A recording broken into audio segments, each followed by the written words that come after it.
Muy bien. Bien, pues bienvenidos de nuevo. Vamos a ver la última parte de la teoría de nuestro plan de ejecución BIM, que es definir la infraestructura de soporte. Verán que hay cuatro etapas que vamos a ver al final de la clase. Vimos que hay cuatro grandes momentos que vamos a tener que definir en el plan BIM, que son las metas y los usos BIM, ya lo vimos hace un par de clases.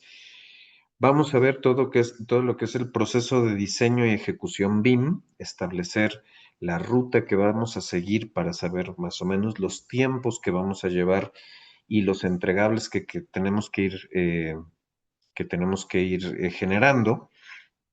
Y ya vimos la parte del intercambio de información.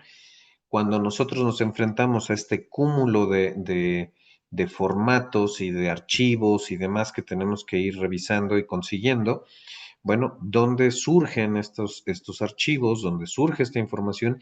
Y sobre todo definir quién es el responsable de suministrarlos al equipo. Veremos, como platicamos hace un momento, que a veces el suministro de la información no es lineal, o sea, no es que yo hago un archivo en específico para una persona o para una parte del equipo, sino que puede servir para más de una persona.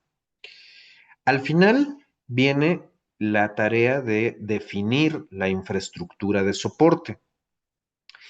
En la planificación del plan de ejecución BIM, es importante definir estos factores de especificación que nos van a ayudar a determinar cuáles son las tareas, las partes, las categorías que soportan el proceso de la ejecución del proyecto BIM. Estas categorías, que son 14, se muestran aquí, ¿sí? Hay una parte que es el resumen del plan de ejecución del proyecto BIM, que es a lo que vamos a llegar eh, en esta clase, al final de esta sesión. También verán que hay muchas partes que son muy, muy relevantes, como por ejemplo, determinar la información del proyecto. Decíamos, establecer el nombre del proyecto, la ubicación, las características, el presupuesto base, las expectativas que el proyecto viene a resolver. Ojo, una cosa es el proyecto y otra cosa es el modelo BIM, ¿sí? El modelo BIM, como vemos en el factor número 4, tiene metas y usos que ya están categorizadas y que podemos establecer algún criterio para tratar de alcanzarlas.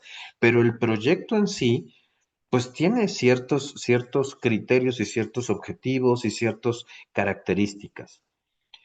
El factor número 3, que seguramente todos los que tenemos un poquito de experiencia profesional y de horas de vuelo, de horas de carrera, sabrán que es muy importante. Se deben definir quiénes son los contactos clave del proyecto. Sobre todo, tenemos que definir quiénes son las personas que van a estar autorizadas para determinar si un alcanzable o un entregable cumple o no cumple con los criterios que se establecieron, porque puede ser que nos enfrasquemos en discusiones muy largas y muy extensas tratando de justificar nuestro trabajo con alguien que no está autorizado para aprobar el proyecto y que en muchas ocasiones esa aprobación viene de la mano de cumplir con una etapa, de pasar la información a otra parte del equipo o inclusive está ligada a nuestro cheque. ¿Sí? Entonces, si no logramos distinguir quiénes son estos contactos clave, seguramente nos podremos ver metidos en problemas de discusiones y en bloqueos de avance o lo que llamamos cuellos de botella. También está en la parte de las metas y los usos BIM del proyecto. Si nosotros vamos a elaborar este mágico modelo digital, debemos saber cuáles son las expectativas de generar este proyecto, porque eso nos va a permitir entender cuáles son los niveles de desarrollo o niveles del level of development de lo que vamos a pedirle a nuestro equipo de modeladores. Y también nos va a permitir entender cuáles son los intercambios de información necesarios. Por ejemplo, el criterio del análisis energético. Suena muy bonito, pero posiblemente por el tamaño del proyecto, por el presupuesto que hay ligado al proyecto, por las expectativas que se tienen o por el equipo que nosotros podemos contratar, quizá eso está fuera de nuestros alcances y no tiene nada de malo, ¿sí? O sea, pensar que vamos a tener un proyecto que cumpla con los 22 criterios y metas y usos BIM, la verdad es que es demasiado y creo que pocas veces lo vamos a poder ver. Después, definir quiénes son los roles, cuáles son los roles y qué personas van a participar en esta organización de este proyecto. Tenemos que diseñar el proceso BIM, todo el proceso del caminito de el proceso de ejecución que habíamos platicado. ¿Cuáles van a ser los protocolos y en el plan de intercambios de información BIM? ¿Cuáles son los requerimientos BIM y cuáles son los datos de las instalaciones? Requerimientos me refiero a computadoras, a software, a licencias, a archivos digitales, a nubes, a passwords, a contraseñas, si vamos a tener un sistema en la nube, si vamos a tener un servidor, un servidor físico de nosotros, si vamos a contratar un almacenaje virtual en un servidor que no tenemos acceso a nosotros. ¿Cuáles van a ser los procedimientos de colaboración? Esto es bien importante. ¿Cuáles van a ser los criterios de control de calidad que vamos a llevar en la ejecución de este proyecto? ¿Cuándo algo es bueno y cuándo no cumple con las expectativas? ¿Cuáles van a ser las necesidades tecnológicas de infraestructura? Lo que les decía, vamos a contratar servicios web, vamos a tener todo nosotros, vamos a lo mejor, si vamos a trabajar todo el equipo en una misma oficina, no necesitamos grandes cosas, pero si vamos a recurrir a especialistas de muchos otros lados, pues evidentemente necesitaremos una licencia de Zoom o o una plataforma de correos confiable, etcétera. ¿Cuál va a ser la estructura del modelo? ¿Cuáles van a ser los entregables del proyecto? Y sobre todo esto que estamos viendo, todos estos factores se aterrizan en el que sinceramente nos debería importar más a todos los participantes en este equipo. ¿Cuáles van a ser las estrategias de entrega y cuáles son los criterios de contratación que vamos a tener todos los involucrados? ¿Sí? Porque al final de todo esto, pues lo que buscamos es también ganarnos la vida haciendo lo que nos gusta y participando en proyectos cada vez de mayor complejidad. Entonces, este documento funciona para explicarles que todos estos factores aterrizan en el resumen del plan del proyecto BIM. Este primer plan de proyecto, este primer plan de ejecución, el famoso BEP, es el documento que va a resumir todas las acciones antes de empezar con los trabajos de diseño. Es ponernos de acuerdo en si lo que nosotros ofrecemos es acorde a las necesidades de nuestros clientes. Si a lo mejor nuestras capacidades son tremendamente sobradas, pues quizá estamos recurriendo a clientes erróneos, ¿sí? A clientes que no pueden ni están interesados en pagar por nuestros servicios. O por el contrario, a lo mejor podemos tener la fortuna de que nos inviten a trabajar en algún aeropuerto, eh, fábrica termonuclear o lo que quieran, y a lo mejor nuestro perfil no es el indicado. Entonces, este documento nos va a permitir poner todos estos elementos en papel y podremos aterrizarlo. Entonces, Por ejemplo, para el primer punto, tan solo para el primer punto, la información del proyecto. La información del proyecto, ¿qué es lo que necesitamos saber? Número uno, ¿quién es el propietario? ¿A quién le vamos a rendir cuentas? ¿Qué nombre le vamos a poner? Porque por lo menos tenemos que ponernos de acuerdo en cómo le vamos a llamar, ¿no? Sobre todo en la cuestión de los arquitectos que somos muy dados a ponernos nombres muy inventivos y tenemos que saber todos que cuando digamos casa SM02, pues nos estamos refiriendo a la misma casa. Establecer bien la dirección y localización del proyecto. Esto, lo ideal es que esté acorde un criterio tan simple. Por ejemplo, aquí en México, nosotros podemos decir, es que el predio está en la calle Margaritas, está como a la mitad de la calle. Pero uno de de los primeros pasos, cuando vamos a hacer aquí un proyecto, se llama obtener el alineamiento y el número oficial. No sé si allá es igual, pero eso nos permite que el municipio, la autoridad, nos genere un entregable, que es un documento que se llama alineamiento y número oficial, donde se nos dice cuál es la dirección y localización oficial del proyecto. ¿Sí?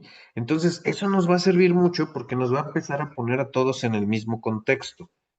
Eso nos va a permitir hablar con proveedores, referenciar el proyecto, etcétera. Tipo de contrato, método de entrega. A ver, si yo me comprometo a hacer un proyecto con ustedes, por ejemplo, yo estoy en México y ustedes están en El Salvador, ¿cuál va a ser el método de entrega? Lo lógico sería que es un formato digital, pero ¿es exactamente en lo que vamos a quedar? Porque me pueden hablar y me van a decir, oiga, arquitecto, pues usted ya le mandamos parte del pago, pero seguimos esperando los planos. Oiga, pero los planos ya se los mandé. No, pero es que los queremos en papel. ¿Y dónde dijimos que era en papel? Porque eso me implica un sobrecosto de impresiones y me implica también enviarlos por paquetería o por mensajería especializada para que les lleguen. Entonces, todo eso hay que ponernos de acuerdo. Una descripción del proyecto para que sepamos cuáles son las expectativas de qué es lo que en qué vamos a terminar. Un diseño de procesos BIM, ya lo vimos. El número del proyecto. Esto yo no sé si todos lo hacen así. Yo les puedo decir una de las clasificaciones que en lo particular yo uso y se los recomiendo. Yo cuando hago un proyecto siempre le pongo una clasificación de 5 dígitos. Digo, perdón, de 7 dígitos. Les pongo los 4 números del año y después le pongo un secuencial de 3 dígitos. Por ejemplo, si ahorita me contratan ustedes un proyecto, será el 2026-001 y el siguiente será el 002 y el siguiente será el 003. Y eso me ayuda a saber en qué año se hizo y al final de mi numeración puedo saber cuántos proyectos hicimos durante el año. Otro punto importantísimo, el cronograma del proyecto. Mi cliente quiere un proyecto BIM súper especializado, punta de lanza para su industria, etcétera. Pero, ¿en cuánto tiempo lo quiere? ¿En cuánto tiempo? Si ustedes van a cobrar $1 millón por un proyecto, oye, suena bastante bien. Sí, si lo vas a hacer en 3 meses, es una fortuna. Pero si lo vas a hacer en 10 años, pues a lo mejor ya no es tan rentable como uno esperaba, ¿no? ¿Cuáles van a ser las fases? ¿Cuáles van a ser los puntos de control? ¿Sí? Todo eso lo tienen que establecer. Y ahorita van a ver cómo. Aquí viene una descripción bastante general, pero creo que está bastante clara, acerca de cada uno de estos puntos que yo les explicaba. ¿Sí? Y esto yo creo que les va a servir mucho para clarificarse para la siguiente etapa. Por ejemplo, en los procesos de colaboración, aquí se debe de documentar cómo se colaborará en general el equipo del proyecto. En las actividades de colaboración, se deben identificar todas las actividades colaborativas que soporten o sean soportadas por BIM, en qué fase o tendrá cada etapa de colaboración, las frecuencias apropiadas de esta actividad. Por ejemplo, si vamos a hacer una reunión, una video reunión de revisión del modelo, ¿cada cuánto la vamos a hacer? Cada semana, cada 2 semanas, cada mes, ¿sí? Y eso nos va a permitir también poner en orden nuestros calendarios. Y eso es algo que hacemos, es curioso porque realizamos estas actividades para muchísimas cosas, pero en lo general, a nivel de arquitectura, casi nunca lo hacemos para nuestro oficio. Por ejemplo, esta clase ya tiene unas actividades, tiene unos horarios y sabemos que nosotros 15 o nosotros 14 nos vamos a, a ver, a reunir virtualmente 2 veces por semana entre tales y tales horas, pero no somos capaces de establecer horarios específicos para entregas semanales, quincenales, mensuales, bimestrales de nuestros proyectos. Eh, Programar la entrega del modelo de intercambio. Eso es una parte que vamos a ver un poquito más adelante en otro curso, digo, en otra clase, perdón, pero vamos a ver cómo se va a llamar el proceso de intercambio de información, ¿sí? ¿Cómo vamos a aterrizarlo en el modelo? ¿Cómo vamos a poder verificarlo? ¿Cada cuándo vamos a hacer este tipo de cambios? ¿Qué tan a menudo ocurre? ¿Son actividades concurrentes? ¿Cuándo iniciamos? ¿Cuándo se vence? Lo que decíamos del proceso de evaluación de costos o de generación de costos. Sabemos que en cierto momento, sabemos que en cierto momento tenemos que generar un archivo Excel, pero ¿cuándo vence esa actividad? ¿Hasta cuándo tengo para entregarla? También podemos recurrir a espacios de trabajo interactivos, procedimientos de comunicación electrónica, saber que, por ejemplo, si el proyecto requiere cierto nivel de confidencialidad, quizá vamos a tener que recurrir forzosamente a, a un sistema de comunicación a través de correo electrónico. Si vamos a hacer un proyecto más informal, posiblemente podremos trabajarlo a través de mensajería digital como WhatsApp o como algún otro tipo de Messenger como el de Facebook, si quieren. Pero todo eso tiene que quedar especificado. ¿Por qué? Porque si nosotros determinamos que vamos a tener una especie de repositorio o de un seguimiento de versiones de los archivos, porque no tengamos demasiada infraestructura, a través del correo electrónico, y alguno de nosotros, presa del pánico, envía una versión por WhatsApp, seguramente esa versión se va a salir de la cadena de control y ya no vamos a poder tener un correcto seguimiento de esos procesos de entregables. Aquí viene un texto muy interesante sobre control de calidad, que básicamente es establecer cómo sabemos que un entregable cumple o no cumple con los estándares del trabajo en equipo, ¿sí?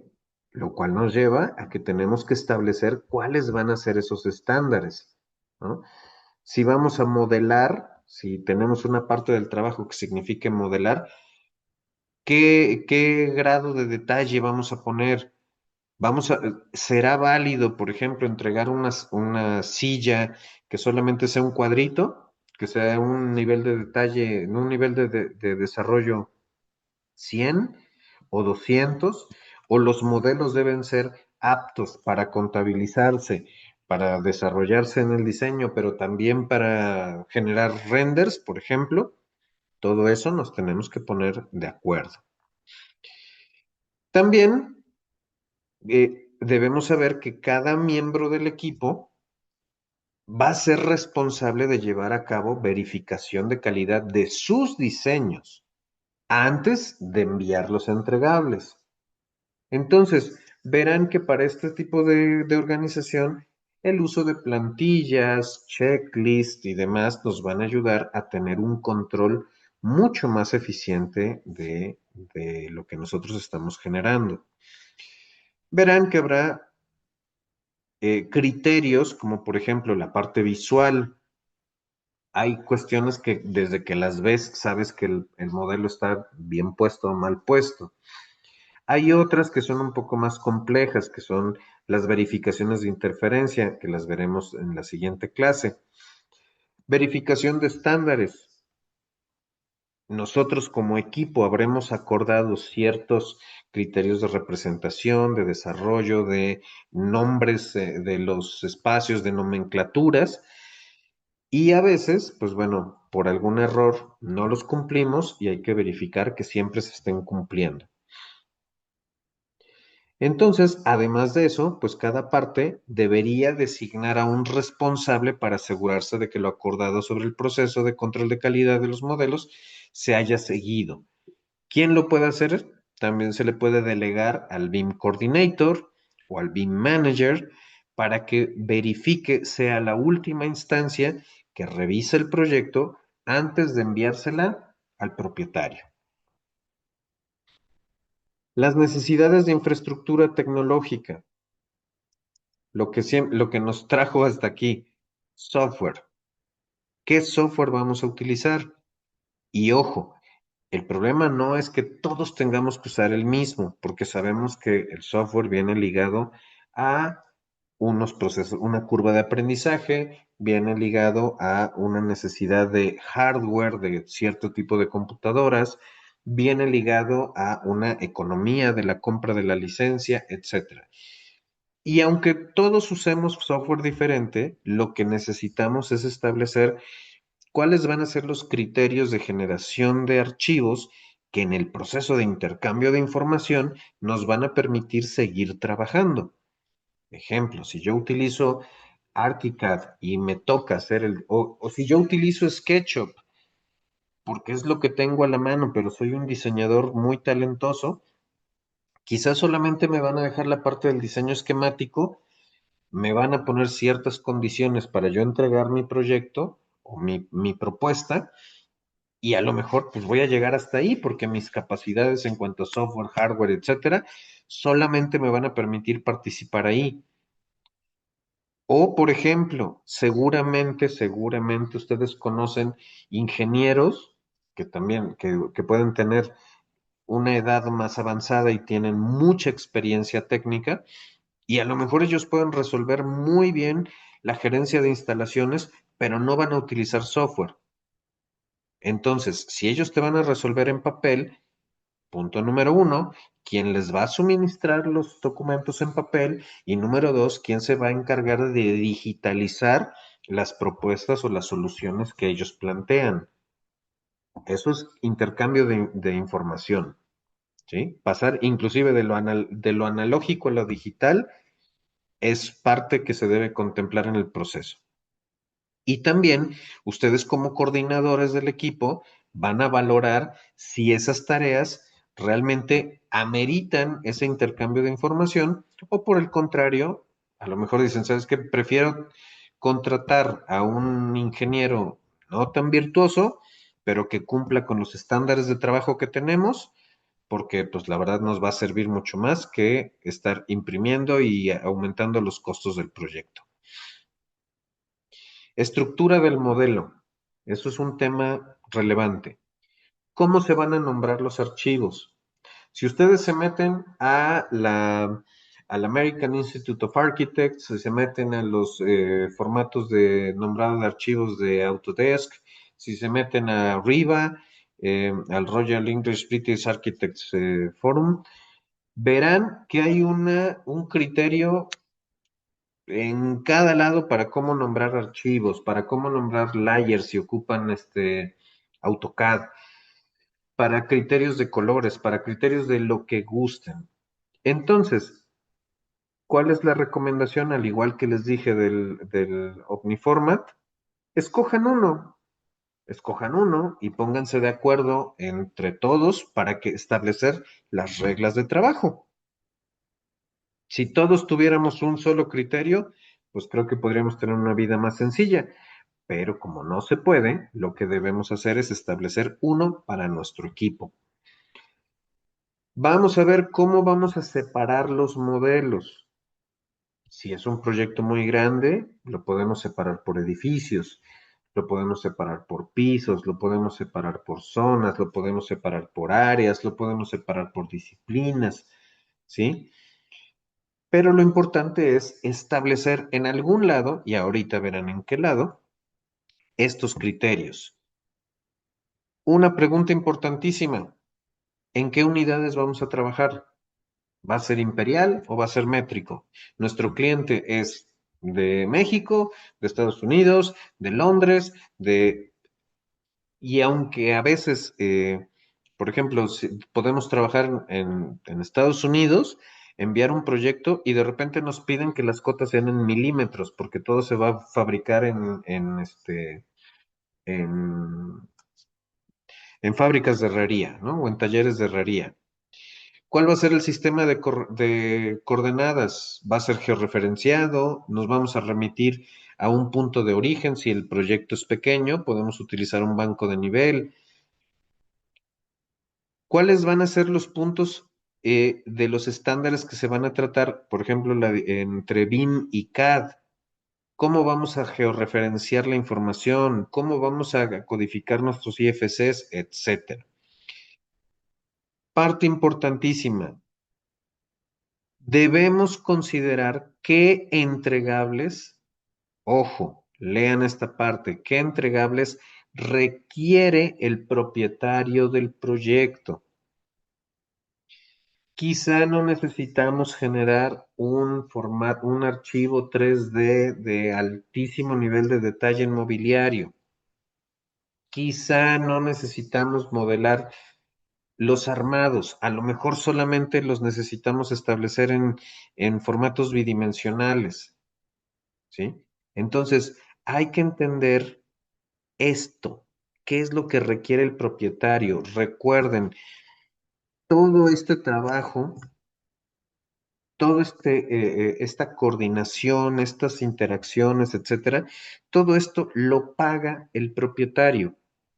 Nosotros somos los responsables de establecer un precio justo para hacer esto, ¿sí?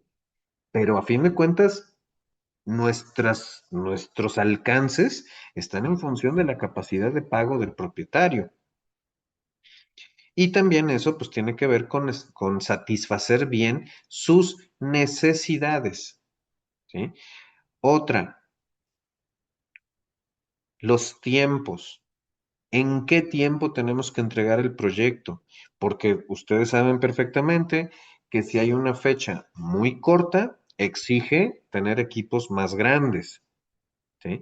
Si hay una fecha muy larga y a lo mejor unos honorarios muy cortos, seguramente tendremos que tener un equipo muy pequeño trabajando durante mucho tiempo. La estrategia de entrega y sobre todo el contrato.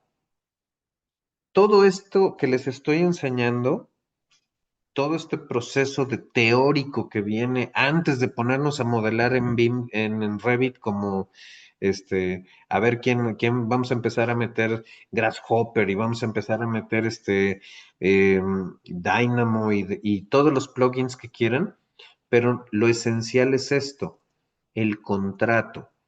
Y recuerden, en términos legales, ¿qué es el contrato? Es un acuerdo de que nosotros vamos a entregar cierto producto digital, en papel, físico, espiritual, realizar acciones, etcétera, ¿a cambio de qué? A cambio de una compensación económica.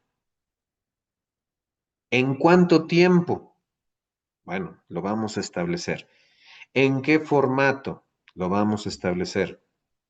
Y entonces, lo que nosotros tenemos que entender es que cuando todas estas herramientas nos van a permitir dimensionar el trabajo en su justa proporción para establecer un contrato, una compensación que sea justa y que permita pagarle a todos los involucrados.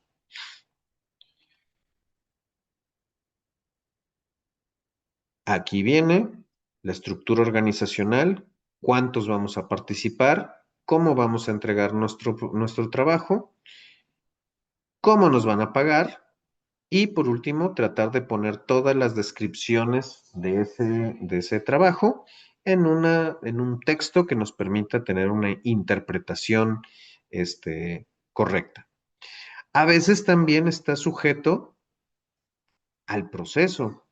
Por ejemplo, hay un formato o un procedimiento, al igual que la metodología BIM, que se llama el Integrated Project Design, y eso nos va a servir para tener ciertas nutrientes o procesos de nutrición del proyecto, pero tienen ciertos tiempos y exigen que personajes que probablemente teníamos contemplados que trabajaran más adelante en el proyecto, como el estimador de costos o el ingeniero de costos, deben presentarse de una manera mucho más temprana en el desarrollo del proyecto.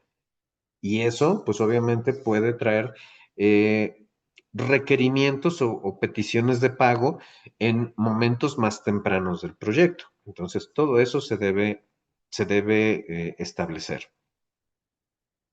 Debe haber un procedimiento para seleccionar al equipo. Aquí hay un factor muy interesante.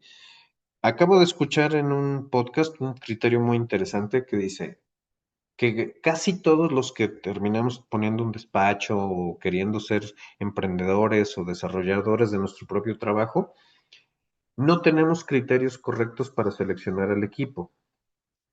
¿Cómo contratamos a nuestro personal? Ah, pues es que este fue mi alumno, o es que este es mi sobrino, o el gerente de costos, pues que sea mi papá o que sea mi mamá que estudió contabilidad, ¿no? Pero resulta que no tenemos un procedimiento claro de cómo vamos a seleccionar a este equipo. Entonces, ¿qué es lo que hacen las grandes industrias o las grandes empresas? Tienen procedimientos claros, establecen reglas. A ver, yo necesito contratar a un arquitecto. ¿Cómo voy a distinguir si ese arquitecto o esa arquitecta es lo que yo necesito? Paso número uno, quiero ver su portafolio. Paso número dos, le voy a hacer un examen psicométrico. Paso número tres, le voy a poner un examen o le voy a hacer una entrevista con unas preguntas ya muy bien seleccionadas. ¿Dónde voy a publicar la convocatoria? La voy a publicar en las facultades, la voy a publicar en los colegios de arquitectos, la voy a publicar en el periódico, la voy a publicar en Facebook. ¿De dónde voy a poder conseguir el talento que yo necesito? Todos esos procedimientos hay que ponerlos en papel y ejecutarlos cuando los necesitamos. ¿Por qué? Porque un procedimiento, vamos a decir, un procedimiento regular es mucho mejor que no tener ninguno y que improvisar todo el tiempo. Otro detalle importante, el lenguaje contractual. Recuerden, todo este plan, todo este proceso que estamos platicando, la intención es que termine en un contrato. Entonces, debemos establecer un lenguaje que sea correcto para que se entienda por parte del propietario y se entienda por parte de los que elaboran el proyecto. Eh, Debemos establecer y dejar claro los criterios de desarrollo del modelo y las responsabilidades de las partes. Debemos establecer también la forma en la que se va a compartir el modelo y cuál va a ser el criterio de confiabilidad del mismo modelo. ¿Cómo vamos a garantizar la interoperabilidad? Va a estar ligada al formato del archivo, va a estar ligada al formato de entrega, va a estar ligada al software en que lo vamos a utilizar. ¿Quién va a llevar la gerencia del modelo? Esto es bien importante. ¿Quién va a mantener los derechos de propiedad intelectual? Porque a lo mejor van a hacer un proyecto, ustedes van a ser el equipo de diseño o el equipo de gerencia de proyectos de un aeropuerto. Y eso les va a permitir publicar sus resultados, publicar los modelos, publicar los renders, o a lo mejor parte del criterio de contratación implica que ustedes van a tener que ceder la propiedad intelectual o por lo menos reservarse el derecho a publicar fotos, planos, esquemas, etcétera, ¿no? Y todo eso tiene que venir en el contrato. Y también, pues, los requerimientos necesarios para la planificación correcta de la ejecución del proyecto BIM. Todo lo que vimos en estas etapas, pues también están de la mano de ciertos requerimientos. Los planos topográficos, los datos legales, los documentos, no lo sé, a lo mejor hasta la misma definición del espacio de oficina que vamos a ocupar, ¿quién lo va a proveer? ¿Sí?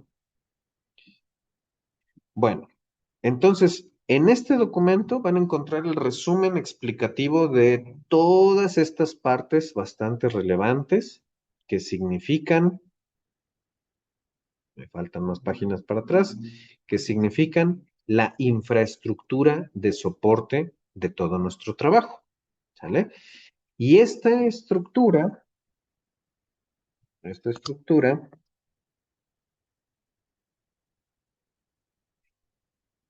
va a aterrizar en el procedimiento de planificación.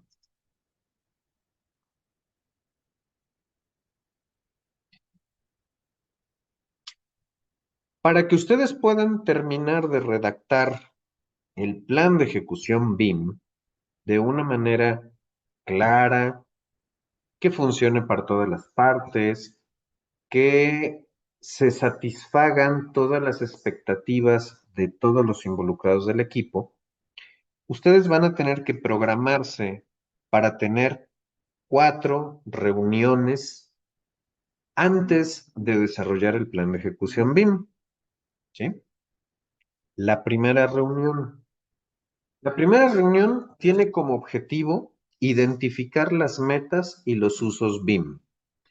Ustedes van a poder acudir a la reunión con los documentos que ya les envié y plantear con los miembros del equipo y principalmente con los propietarios cuáles son las metas y usos que puede tener el modelo. Les van a decir, van a discutir las experiencias BIM a nivel individual o como organizaciones. Les van a explicar las metas BIM con la plantilla de metas BIM que ya tienen y le van a poder decir a su cliente, mira, si tú quieres hacer el levantamiento de las condiciones existentes de esto, puede ser a tales y tales niveles y te va a servir para tal cosa, pero también hay que advertirte que ese trabajo pues tiene un sobrecosto. Identificar cuáles usos BIM se persiguen. Van a utilizar la tabla en escalerita de los usos BIM, principalmente centrados en las expectativas del propietario y después establecer cuáles son los compromisos a los que van a llegar. Van a establecer la frecuencia y la secuencia para los usos BIM e identificar la parte responsable para desarrollar el mapa de proceso de nivel 1. Van a identificar a las partes responsables para desarrollar los mapas de procesos de usos BIM detallados, es decir, los mapas de nivel 2. Van a organizar el horario para futuras reuniones. Y esto es bien importante porque si ustedes creo que deben haber vivido ese tipo de experiencias, sabrán que a veces se consiguen clientes muy buenos que nunca tienen tiempo para atendernos y entonces el proyecto se empieza a retrasar y con los retrasos del proyecto normalmente vienen los retrasos de los pagos y vienen las complicaciones para el equipo. Y organizar y acordar las tareas que siguen y quién es el responsable de cada una.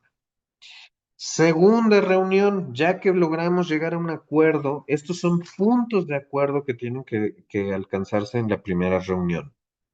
¿Quiénes son los encargados de asistir?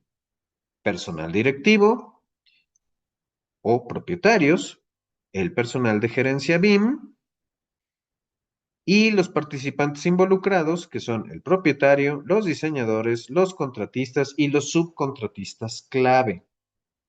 Ahora, aquí les explica las tareas, etcétera. Luego, hay que diseñar el proceso de ejecución BIM. Para poder organizarlo, tenemos que tener las metas y los usos BIM originales.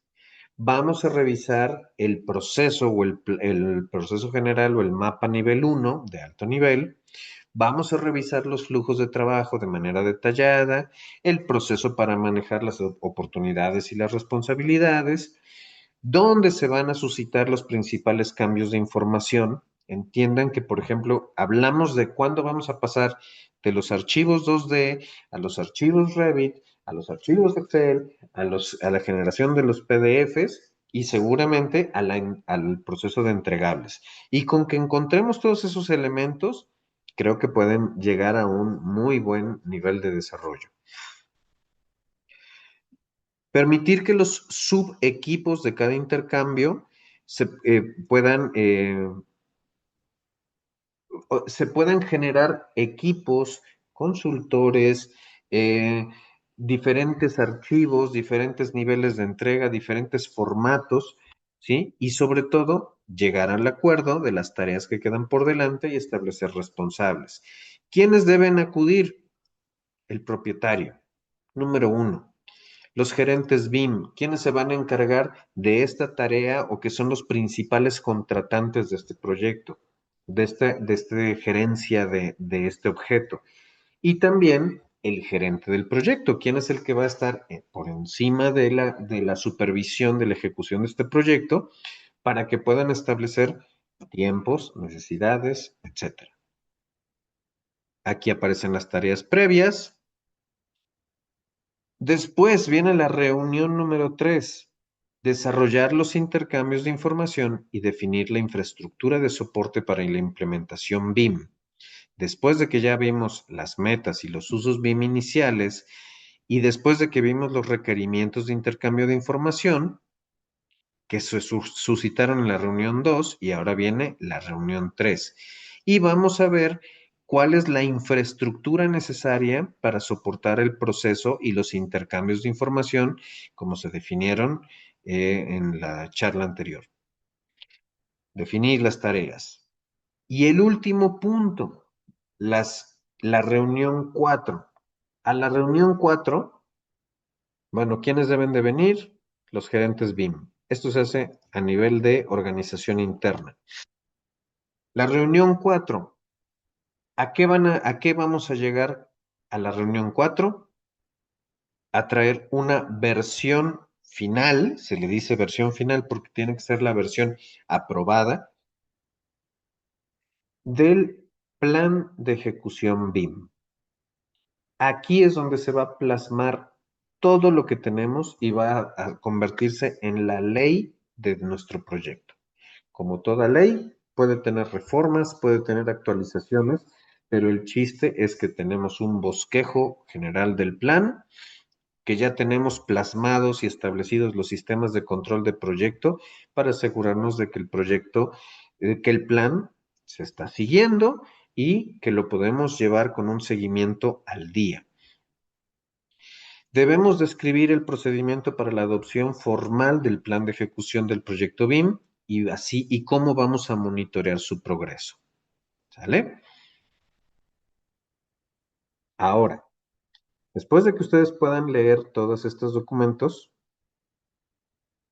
van a poder llegar a la parte más interesante de nuestro trabajo, que es que les he agregado al módulo un documento que se llama plantilla BIM, plantilla del plan de ejecución BIM. Este es un documento, no les voy a decir que lo hice yo también, viene de un curso previo eh, eh, en el que participé, donde se establecen todas las etapas de dónde deben de colocar la información correcta. Mucho de esto lo pueden borrar, pero es muy interesante y es muy útil porque les va a plantear todos estos espacios que son las necesidades que tienen para armar su plan de ejecución BIM. Verán que hay unas partes que son muy menores, pero casi todas vienen aquí listas para desarrollarse, ¿sí? Con notas esenciales para que ustedes vayan plasmando aquí la información que corresponde. Aquí, por ejemplo. Vamos a buscar, por ejemplo, esta. Información del proyecto. Estos son los temas necesarios mínimos. Entonces, aquí hay una tablita que cuando ustedes la completen, van a poder dar por subsanado la sección B, información del proyecto. ¿Cuáles van a ser las fases?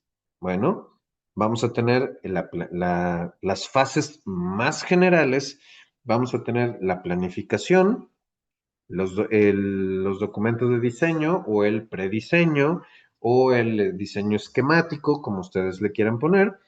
Después vamos a llegar a la etapa del desarrollo de diseño, a los documentos de construcción y luego a una etapa de construcción. ¿Qué necesitamos saber? Pues háganse un calendario, una fecha de inicio estimada, una fecha de terminación estimada y quiénes van a ser como los principales responsables de completar estas etapas. ¿Qué puede cambiar? Claro que puede cambiar, pero lo más importante es saber que si nos van a dar 6 meses para hacer este proyecto, o en 6 meses tenemos que estar iniciando etapas de construcción, bueno, plasmémoslo en un calendario, en una pequeña tabla, para que tengamos una forma de monitorearlo. Después, contactos del proyecto.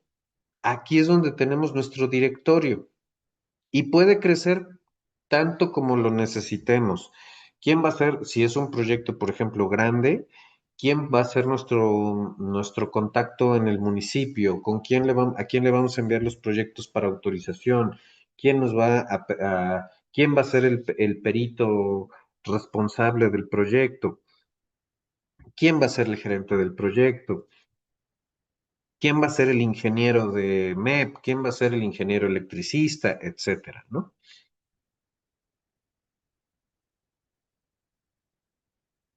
Esto es importante. ¿Cuáles son las metas y objetivos BIM más importantes? ¿Y qué usos BIM de los que tenemos establecidos en la plantilla se pueden relacionar con estas metas? ¿Y cuáles son las prioridades? ¿Altas, bajas o medias? Aquí vienen también las ligas a los documentos que pueden utilizar para para completar este trabajo. ¿Cuáles van a ser las aplicaciones BIM? O sea, estas las vamos a contemplar sí o no. Y entonces aquí las empezamos a contabilizar. ¿Por qué? Porque todos estos van a ser parte de los acuerdos. Si yo le pongo aquí una X, estableciendo que voy a necesitar una aplicación BIM para análisis de iluminación, sabemos perfectamente que necesitaremos dotar de información técnica lumínica a los componentes y a la familia de lámparas, porque si no lo pongo no me va a servir, ¿sí? O me va a causar un retraso en etapas futuras. ¿Cuáles van a ser las funciones BIM y las responsabilidades? ¿Cuál va a ser quién va a estar como personal en términos de la coordinación, los contratistas, etcétera? ¿Cuál va a ser el diseño BIM? Y aquí tenemos que es el mapa de procesos, que aquí tenemos una representación y les reitero, esto lo pueden hacer en una hoja de papel, sacarle a mano, le pueden sacar una foto y con esto pueden organizar cuáles van a ser las etapas, quién va a ser el responsable de cada una de estas tareas, qué documentos van a generarse y qué documentos van a consumirse, ¿sí?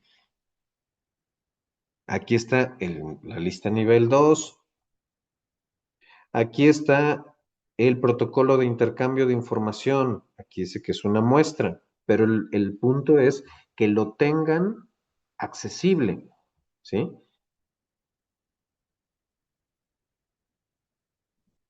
Los requerimientos, las estrategias de colaboración, cuáles van a ser las reuniones que agendan que van a tener, si van a tener un kickoff, si van a tener una demostración, si van a tener una demostración en medios, etcétera.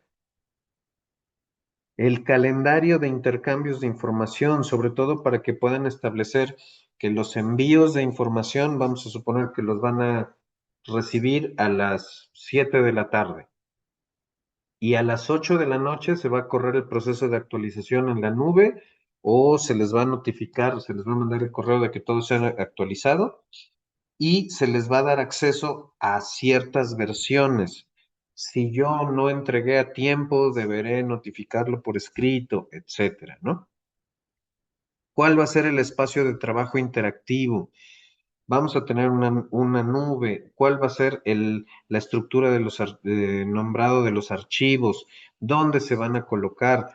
¿Sí? Todo esto es un documento largo, es un documento cansado, pero que al final les va a servir para tener toda esta claridad en cuanto a los elementos que les pueden llegar, que los pueden llegar a necesitar. Y sobre todo porque cuando este documento tan grande se termina, es un punto de acuerdo. Todos estaremos de acuerdo en que si tenemos alguna duda, nos vamos a referir a este documento, que estoy casi seguro que lo tiene en los trabajos en los que trabaja, en los que hemos participado. Aquí viene inclusive cómo se van a llamar, cómo va a ser la estructura para los archivos de intercambio.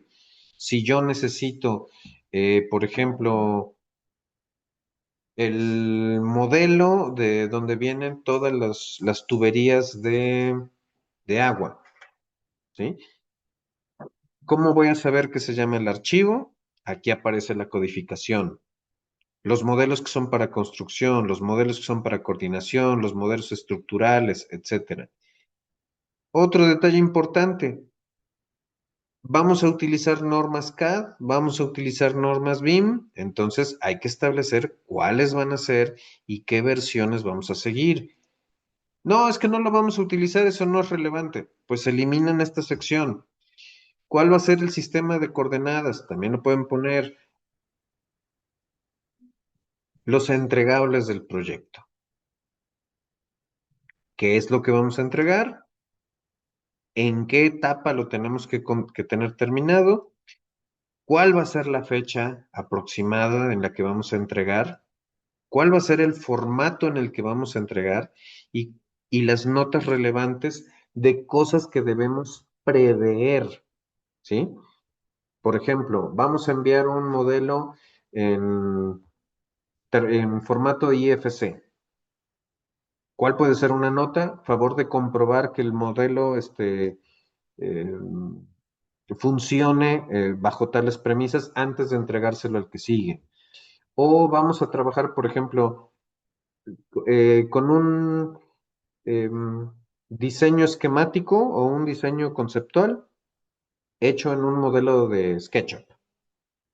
Y la parte de diseño que va a aterrizar en BIM está de acuerdo en recibirlo en SketchUp siempre y cuando sea la versión 2022, porque si me la mandan en 2024 no lo voy a poder abrir.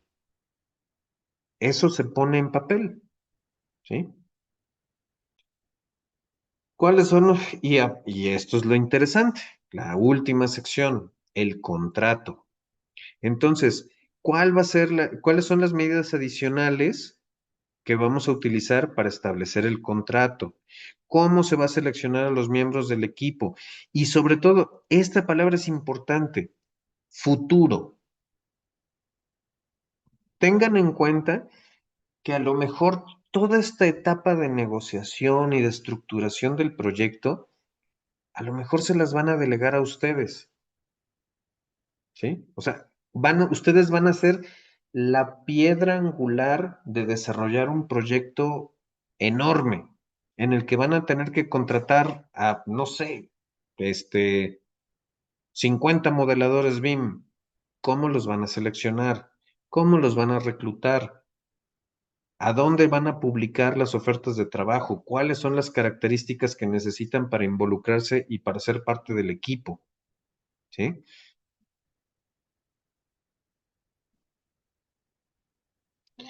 Y por último, aquí vienen los anexos, las hojas de trabajo de selección de uso BIM, las hojas de resumen de procesos, etcétera.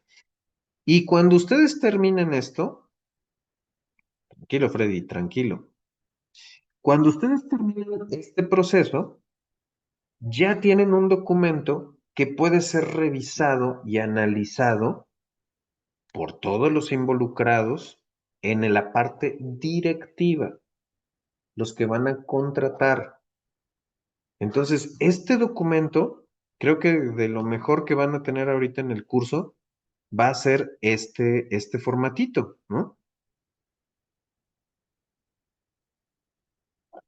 Porque este formato es el que realmente les va a abrir la puerta a un contrato bien estructurado, con pues, un buen porcentaje de rentabilidad, o por lo menos estableciendo que vamos a poder acceder a un pago justo, a un pago que nos funcione bien y donde las expectativas de todos estén planteadas desde el principio. ¿Sale?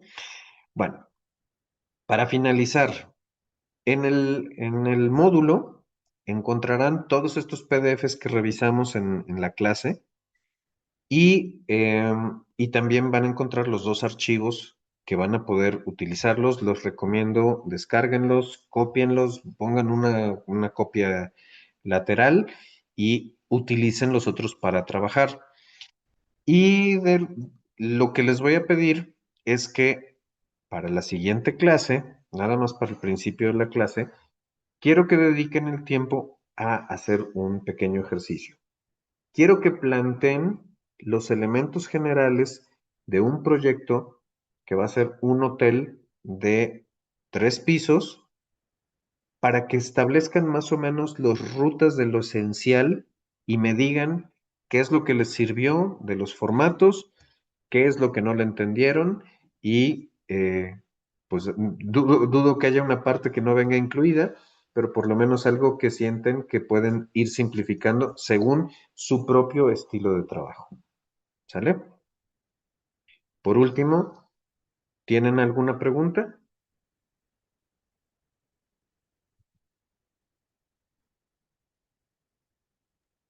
Entonces, vamos a trabajar con lo que usted nos está pidiendo ahorita, un edificio de 3 niveles. Ujú. No, no escogemos nosotros el diseño, sino que es, Sí, eh, recuerden que ahorita el plan de ejecución BIM no plantea el diseño desde un principio. Lo que nosotros queremos hacer es establecer las reglas para desarrollar este proyecto, ¿sí? Este proyecto hipotético que nosotros por nuestra experiencia sabemos que pues más o menos van a ser, no sé, 1,100 metros cuadrados de construcción, que van a ser 3 pisos, que si lo voy a hacer en El Salvador, pues seguramente lo voy a hacer de concreto. Pueden imaginarse que es un hotel de playa o de un hotel de montaña. Y el chiste es, si ven, en toda esta documentación que vimos, nunca hablamos de, de costos, sino más bien hablamos de dimensión del trabajo. ¿Voy a necesitar a un especialista de aire acondicionado? Muy probablemente. ¿Voy a necesitar a un diseñador de interiores? Muy probablemente.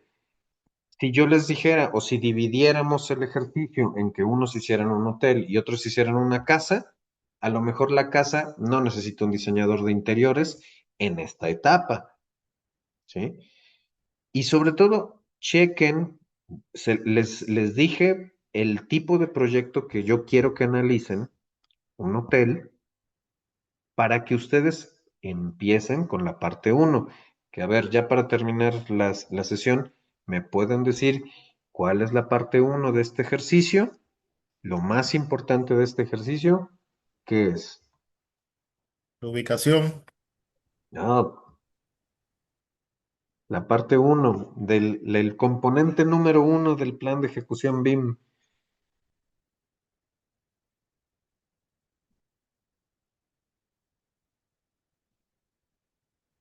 Durmieron los demás. Recuerden, la parte principal del plan de ejecución BIM es establecer las metas de ese modelo. A ustedes los van a contratar para elaborar un modelo BIM. La pregunta es, ¿para qué quieren ese modelo? porque ustedes se pueden ir a ponerle un increíble nivel de detalle y de especificaciones, pero si no lo tienen claro desde el principio, o van a trabajar de más o van a quedar a deber con el trabajo. Si, por ejemplo, ustedes son modeladores, quieren aprender a utilizar Revit porque les encanta Revit y arman sus modelos, pero todos sus modelos son solamente tridimensionales, no tienen información relacionada con materiales o con costos, pues cuando lo quieran pasar por un análisis de metrajes o más bien por un generador de catálogo de conceptos, se van a dar cuenta de que no sirve el modelo. Es que está bien bonito y miren, si le ponen render te aparecen las texturas y te aparece. Sí, pero no me sirve para lo que yo lo quería. Yo lo quiero porque lo quiero construir y quiero saber cuánto me va a costar antes de empezar. ¿Por qué? Porque voy a ir a tocar la puerta de un banco para que me dé un préstamo. O voy a buscar inversionistas que quieran invertir conmigo y necesito decirles cuánto va a costar el proyecto. ¿Sí? Y por ser un proyecto complejo, pues evidentemente no puedo usar nada más el factor del precio por metro cuadrado, sino que quiero algo más. A lo mejor voy a incluir el mobiliario, ¿sí? Entonces a lo mejor los interiores son importantes, o le voy a poner aire acondicionado, o quiero que sea un edificio con certificación LEED. O sea, todos esos factores son relevantes. Entonces, quiero que dediquen estos días del fin de semana para que analicen realmente lo que es el plan y entiendan cómo pasar del inicio del proyecto al final del proyecto, pero dejando satisfechas todas las necesidades de todos los involucrados. ¿Sale? Bien. ¿Alguna otra pregunta? Sería con base al Excel que vimos. Esas Arquitecto. dos van a ser sus herramientas fundamentales. Tienen que saber qué partes van a contemplar en el proceso, ahí van a ver cuáles son los intercambios de información necesarios. Van a saber, según su experiencia, que por ejemplo, a lo mejor no lo sé, en las presentaciones de proyecto, van a decir, sí, o sea, yo sí sé que tengo que entregar, que los entregables de los diseños esquemáticos son las láminas del proyecto, pero no las voy a hacer en Revit porque no les sé hacerlas, no las sé hacer en Revit, las voy a generar en Illustrator, por ejemplo. ¿Y cuál va a ser el formato de entrega? PDF, porque mi cliente las quiere publicar o a lo mejor nada más quieren las imágenes y necesitan un archivo en formato 3ds porque se lo van a pasar a un renderista. Todo eso es lo que necesito que ustedes empiecen a contemplar. Por eso quiero que lo piensen en un proyecto pequeño. Este trabajo, en esta primera etapa, les va a tomar unas 4 o 5 horas, ¿sí? Entonces, piénsenlo y salvo, ahorita aquí está Frida, la coordinadora, si lo autoriza, creo que lo podrían resolver en equipo, si están dispuestos a trabajar en equipo. Y si no, pues vamos a hacer una pequeña exposición para la próxima clase en el transcurso de la hora que tenemos contemplada.